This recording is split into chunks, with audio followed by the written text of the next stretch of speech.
परब्रह्म मूर्तीचा स्वामी स्वरूपा निजानंद साकारला जो अरूप शुचित्वे स्वयं लाजविले न भाया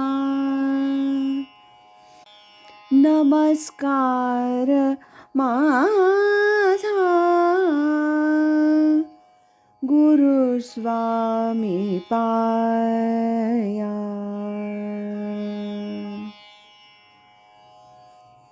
परमपूज्य स्वामी स्वरूपानंद जीवन साहित्य दर्शन या डॉक्टर अशोक कामत आणि प्राध्यापक कुलकर्णी तथा स्वामी प्रज्ञानंद यांनी संपादित केलेल्या पुस्तकातील आज ऐकूया पहिल्या विभागातील डॉक्टर कांचन मांडे यांनी लिहिलेल्या साधू दिसती वेगळाले या लेखाचा भाग 4. आचार्य स्वामी ऐक्य.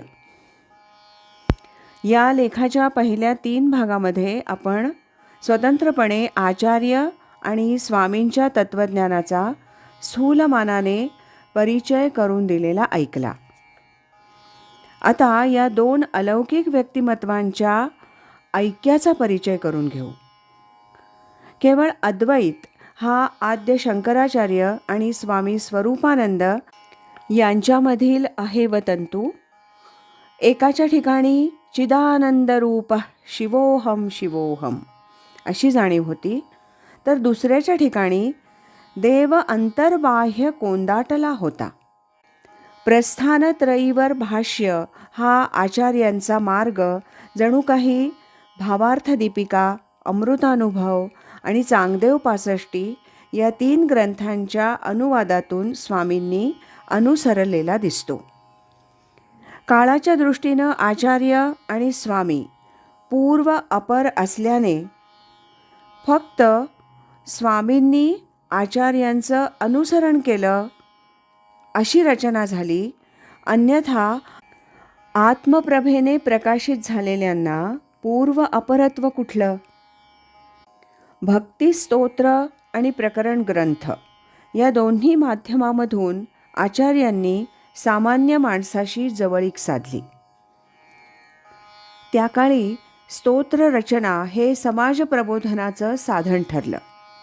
चरपट पंजरिका, मोहमुदगर यासारखी स्तोत्र याचं उदाहरण म्हणून सांगता येतील.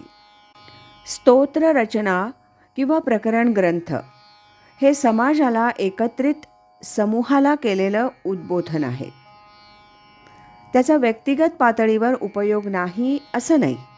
किंबहुना अनेक व्यक्ती एकत्र आल्यानंच समाज निर्माण होतो, पण एका व्यक्तीला थेट त्याचं अंतर्बाह्य रूप जाणून केलेला तो उपदेश नाही. स्वामींनीही अशा प्रकारचं समाज प्रबोधन केलं. त्यासाठी त्यांनी 2 ग्रंथांची रचना केली. पैकी एक म्हणजे संजीवनी गाथा, ज्यामध्ये स्वामींनी लोकांना थेट उपदेश केलाय. शब्दांचे पांडित्य, कल्पनेच्या गोष्टी वाऊगी चावटी करू नये. स्वामी म्हणे नाही पांडित्याचे काम, स्वये आत्माराम दाखवावा. आणि दुसरा ग्रंथ म्हणजे अमृतधारा, जे स्वामींचं अनुभवामृत आहे. आचार्यांच्या काळात सहज साध्य नसणारा पण स्वामीजींच्या काळी सुलभ आणि आवश्यक असा उद्बोधनाचा आणखी एक मार्ग स्वामींनी चोखाळला, तो म्हणजे पत्र. साधकांना लिहिलेल्या अनेक पत्रांमधून स्वामींनी थेट व्यक्तिगत उपदेश केलाय. आचार्यांनी आसेतू हिमाचल पदभ्रमण करून माणसाला जागा करण्याचा प्रयत्न केला. स्वामींनी पत्राद्वारे अगदी त्याच रीतीनं व्यक्तीला उपदेश करून जागं केलं. हा उपदेश अर्थातच कोरडा रुक्ष नसून कळवळ्याच्या रीतीचा आहे. त्यासाठी दोघांनीही आधार घेतला तो काव्याच्या आकृतिबंधाचा. करावयाचा उपदेश जितका महत्त्वाचा तितकीच त्यासाठी वापरली गेलेली भाषा आणि त्या भाषेचा आकृतीबंधही. अद्वैताचं प्रतिपादन करावयाचे म्हणजे ते रुक्षपणे केवळ तार्किक शुद्धतेच्या अंगानं केलं पाहिजे असं नाही. किंबहुना अद्वैत हा जर अनुभव आहे, स्वभाव आहे, तर त्याचा आविष्कारही तितक्याच आनंदानं आणि प्रेमळपणे होणं स्वाभाविक नाही का? पण हे साम्य केवळ आकृतीबंधाचंच नसून त्यात व्यक्त झालेल्या विचारांचंही आहे. उदाहरणार्थ, आचार्यांनी चर्पट पैंजरिका स्तोत्रामध्ये असं म्हटलंय, बालस्तावत् क्रीडासक्तः तरुणस्तावत् तरुणीरक्तः वृद्धस्तावत् चिंतामग्नः परमे ब्रह्मणि कोपी न लग्नः. तर संजीवनी गाथेमध्ये जीवनाची वास्तवता सांगताना स्वामींनी म्हटलंय, बालपणी खेळ, यौवनी विलास, वार्धक्की जीवास व्याधी चिंता. बाळपणी शाळा, तारुण्यी संसार, वार्धक्की जोजार तयाचाची.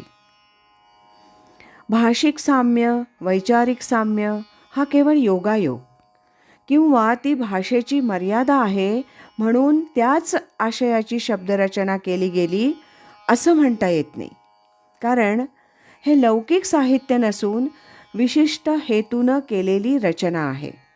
तो हेतू आहे आत्मप्राप्तीचा आणि त्याचबरोबर लोकोद्धाराचा. यामागे धारणा आहे ती अद्वैताची. आचार्य शंकर केवळ अद्वैती होते यात तिळमात्र शंका नाही. पण स्वामीही वारंवार उद्घोष करतात तो अद्वय भक्तीचाच. उदाहरणार्थ, अद्वय भक्ती येता हाती सरली यातायाती बुडता अमृती मरण तरीका संभवेल कल्पांती. किंवा स्वामींच्या वरप्रार्थनेमध्ये त्यांनी असं मागणं मागितलंय, देवभक्त असे द्वैत अद्वयत्व न खंडिता दाखवी देवदेवेशा प्रार्थनाही तुला आता. खरं तर आचार्य आणि स्वामी ही दोन पूर्णतः वेगळी व्यक्तिमत्व कशी मानणार? सच्चिदानंद स्वरूप अद्वैताचे ते दोन भिन्न आविष्कार आहेत इतकंच. ज्ञानदेवांनी अमृतानुभवामध्ये असं म्हटलं आहे की अद्वैत द्वैताच्या अंगणामध्ये स्वतःच चाकरी करतं, म्हणजे अद्वैत स्थिती कायम राहते. म्हणून जो जो भेद जास्त तो तो अद्वैताचीच वाढ होते. ते म्हणतात, द्वैत दशेचे अंगण अद्वैत वोळगे आपण भेदू तव तव दुण अभेदासी. याचा प्रत्यय या दोन्ही संतांच्या रचनांमध्ये येतो. काशी पंचकम या स्तोत्रामध्ये ध्रुवपद म्हणून आचार्यांनी सा काशिकाहम निजबोधरूपा असं म्हटलंय. तर स्वामी अमृतधारा या अनुभवात्मक रचनेमध्ये म्हणतात, भू भू भू भुंकते श्वानते छे छे प्यारे राम डराव डराव बेडूक ओरडे छे रे आत्मा राम चिव चिव गाते चिमणी छे छे माझा प्यारा राम टिटिव टिटिव टिव टिटवी छे रे माझा आत्मा राम. आज इथेच थांबूया. लेखाचा यानंतरचा भाग आपण उद्या ऐकूया.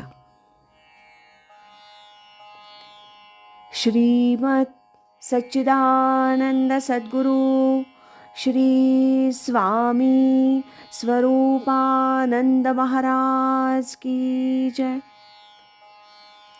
हरि ओम तत्सत.